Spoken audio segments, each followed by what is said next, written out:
June 26 నుండి ఆషాఢమాసం మొదలవుతుంది.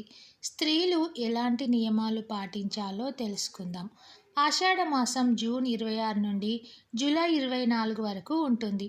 ఆషాఢమాసం విశిష్టత ఆషాఢమాసంలో స్త్రీలు పాటించాల్సిన నియమాలు, ఆషాఢమాసం పూజా విధానం, అలాగే ఎలాంటి విధి విధానాలు పాటించడం ద్వారా ఈ సంవత్సరం అంతా ఐశ్వర్యం కలిసి వస్తుందో ఈ వీడియోలో తెలుసుకుందాం. ముందుగా ఈ వీడియోకి ఒక లైక్ కొట్టి ఓం నమ శివాయ అని కామెంట్ చేయండి.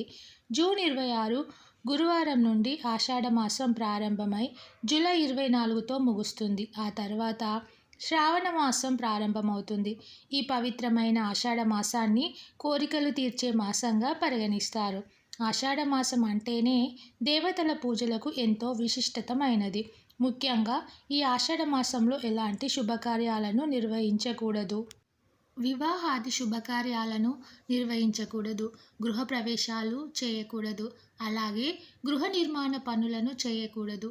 కొత్తగా పెళ్ళిన దంపతులు ఈ ఆషాఢ మాసంలో కాపురం చేయకూడదు. కాబట్టి ఈ ఆషాఢ మాసంలో భర్తలు బ్రహ్మచర్యం పాటించాలి. ఎందుకంటే ఈ ఆషాఢ మాసంలో మహిళలు గర్భం దాల్చకూడదు.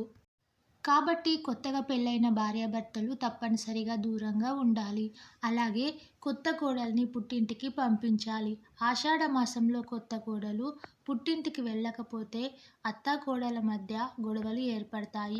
ఈ నెల రోజులు శుభకార్యాలకు దూరంగా ఉండాలి. ఎందుకంటే మన హిందూ పురాణాల ప్రకారం ఈ ఆషాఢ మాసం నుండి 4 నెలల పాటు శ్రీ మహావిష్ణువు విశ్రాంతిలోకి వెళ్తాడు. కాబట్టి ఈ ఆషాఢ మాసంలో శుభకార్యాలను నిర్వహించకూడదు. ముఖ్యంగా ఈ ఆషాఢ మాసంలో పడమర దిశగా దూర ప్రయాణాలు చేయకూడదు.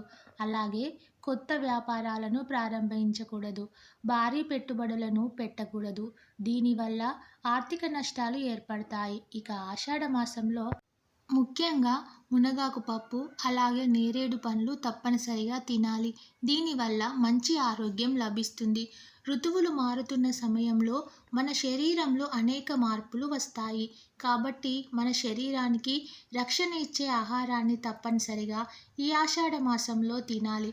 ముఖ్యంగా ఈ ఆషాఢ మాసంలో చద్దన్నంని తినకూడదు. అలాగే ఈ ఆషాఢ మాసంలో ఆకుకూరలు, బెండకాయలు, వెల్లుల్లి, ఉల్లిపాయలు ఈ ఆహార పదార్థాలను మాత్రం తినకూడదు. ఇక ఆషాఢ మాసంలో తప్పనిసరిగా ఆడవాళ్ళు గోరింటాకు పెట్టుకోవాలి. పెళ్లి కాని అమ్మాయిలకు చేతుల్లో గోరింటాకు ఎర్రగా పండితే మంచి మనసున్న అబ్బాయి భర్తగా వస్తాడట. ఎండాకాలం నుండి వర్షాకాలంలోకి అడుగు పెడుతున్నప్పుడు మన శరీరంలో వేడి పెరుగుతుంది. ఈ మాసంలో ఎన్నో అనారోగ్య సమస్యలు వస్తాయి. కాబట్టి ఆషాఢ మాసంలో ఆడవాళ్ళు తప్పనిసరిగా గోరింటాకు పెట్టుకోవాలి.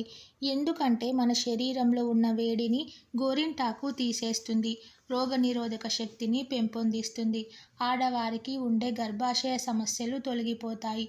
మంచి ఆరోగ్యం కూడా కలుగుతుంది. కాబట్టి ఆషాఢ మాసంలో ఆడవాళ్లే కాకుండా మగవాళ్ళు కూడా గోరింటాకును పెట్టుకోవచ్చు. ప్రస్తుతం రోజుల్లో కొంతమంది మంచం పైన కూర్చొని భోజనం చేస్తున్నారు. కానీ అలాగ ఎట్టి పరిస్థితుల్లోనూ ఈ ఆషాఢ మాసంలో చేయకూడదు. నేల మీద కూర్చొని భోజనం చేయాలి. లేదంటే రాబోయే రోజుల్లో ఆహార ధాన్యాలకు కొరత ఏర్పడవచ్చును.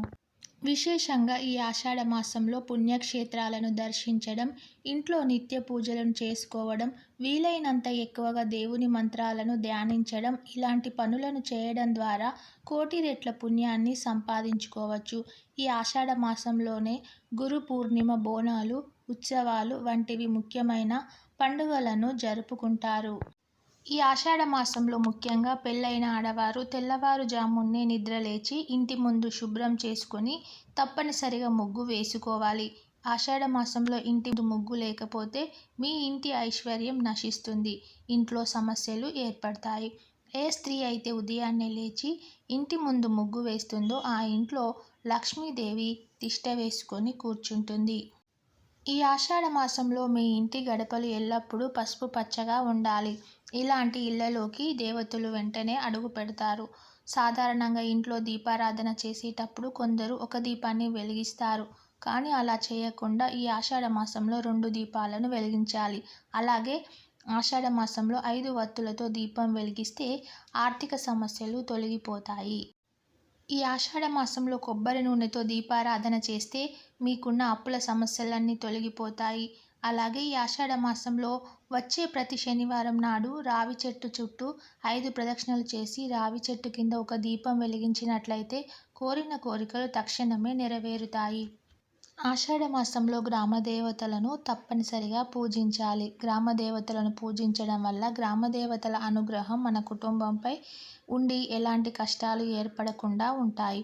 అలాగే కుజదోషం ఉన్నవాళ్ళు ఈ ఆషాఢ మాసంలో శివునికి అభిషేకం చేస్తే జాతక దోషాలన్నీ తొలగిపోతాయి. అలాగే ఆషాఢ మాసంలో ప్రతి శుక్రవారం రోజున లక్ష్మీదేవిని గులాబీ పూలతో పూజిస్తే మీకు ఐశ్వర్యం సిద్ధిస్తుంది. ఇక ఈ మాసంలో చేసే దానాలకు కోటి రెట్ల పుణ్యఫలం లభిస్తుంది. తెలుసుకున్నారు కదా ఆషాఢ మాసంలో ఎలాంటి విధి విధానాలను నియమాలను పాటించాలో.